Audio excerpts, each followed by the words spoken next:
what I'd like to do is just talk a little bit about depression. I've got some questions that I think that'll frame our discussion tonight.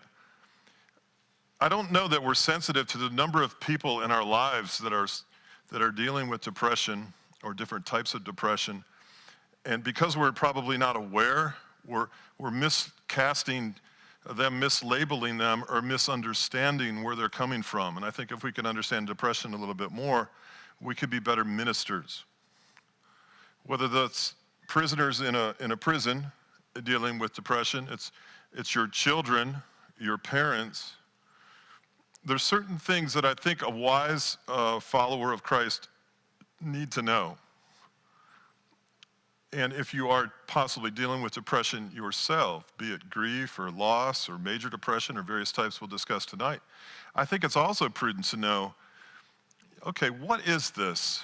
What is my way out of this?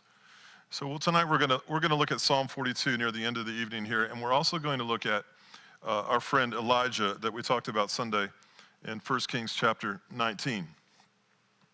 But first of all, let's look at our first question.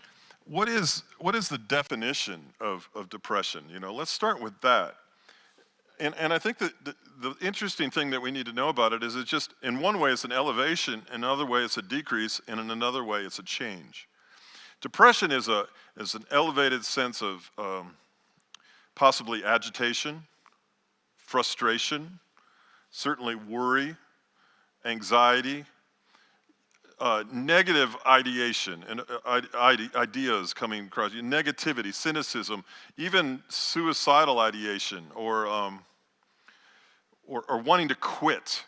These are some things that are fatigue, sleepless, change in sleep, change in appetite, change in desire, change in pleasurable activity, change in energy, being lethargic, a lower desire to do things. And even this kind of like brain fog that creeps in, and we're not thinking clearly, we're not logically rationalizing things. These are all symptoms of depression. And these things usually last about 2 weeks, as I said Sunday, or a prolonged period of time, a long duration of time, where it settles in on a person emotionally.